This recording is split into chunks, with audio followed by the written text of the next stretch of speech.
cacique didn't seem to mind the dog. He was his usual self with his staff, his regalia, his staff being a reflection of his nobility within the Taino community and his high status.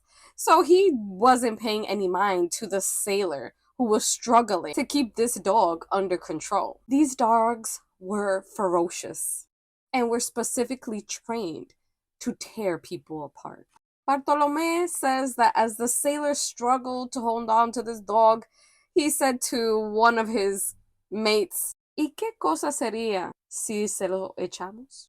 They both supposedly laughed. We don't know which one of those sailors gave the final word, but when that dog heard the word tómalo, he ran off. But the leash did not release, and the sailor who was still attached to the leash received his karma immediately, being dragged all across the jungle floor.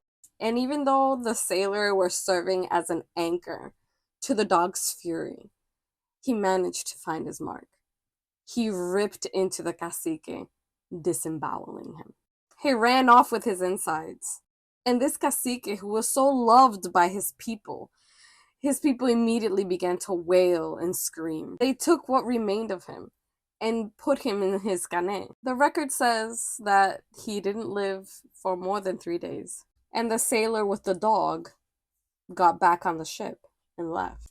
Word spread fast, and the caciques of the island quickly learned about what happened in La Isla Saona. But the caciques of Higuey did something very different from the caciques of the other kingdom. They actually got together to talk about what was happening. Some of the caciques and cacicas and other important people that would have been present in some of these meetings include the following: Iguanoina, una cacique de Higuey; Guasiba, a guardian. His father was a Macori and his mother was a Taina. Legend says that he brought the sacred objects from the east, from Higuey, to Guaigui, and I understand that this is in La Vega. Guainima, another cacique of Higuey.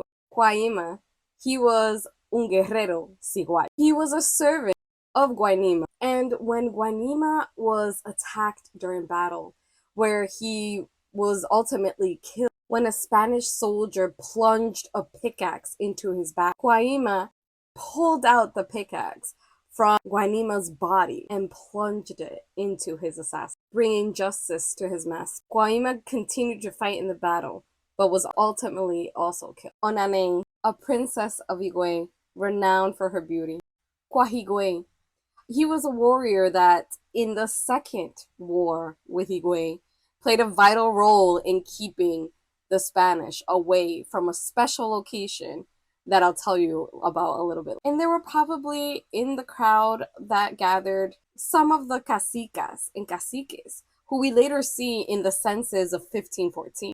Some of them were Carolina de Agara, Catalina de Abaco, Maria de Higuey, Isabel de Iguanama, and Juan Bravo. And amongst the people that gathered, there might have been a little boy who later on was named Juan, who will learn about what happens to him after the wars of Higuey. But the main speaker at these meetings was probably the most powerful cacique in the region that was still left, and his name was COTUBANAMA, or some scholars write his name as Cotubano. He was considered a grand cacique and warrior. Maybe could have helped plan what happened next. Because the Ciguayos of La Isla Saona weren't just going to sit around and do nothing about what happened to their cacique. The next time a vessel made port on the island, they attacked it, knowing that the indigenous people on the island did not want anything to do with the Spanish, because before the Spanish left, they were very clear, do not come back here. The Spanish had the audacity to send out a ship to populate the island. The ship had about 8 Spanish on them, and when it docked, the indigenous people came out and attacked. Some say it was 3, some say it was all 8, which I doubt because someone had to go back and let Ovando, who was the governor at this time, know what was going on. The point is, they exacted revenge for their cacique, but they also knew already about the awful cruel treatment that the Spanish were giving to all of their people. So the Ciguayos knew that the Spanish would be back for blood.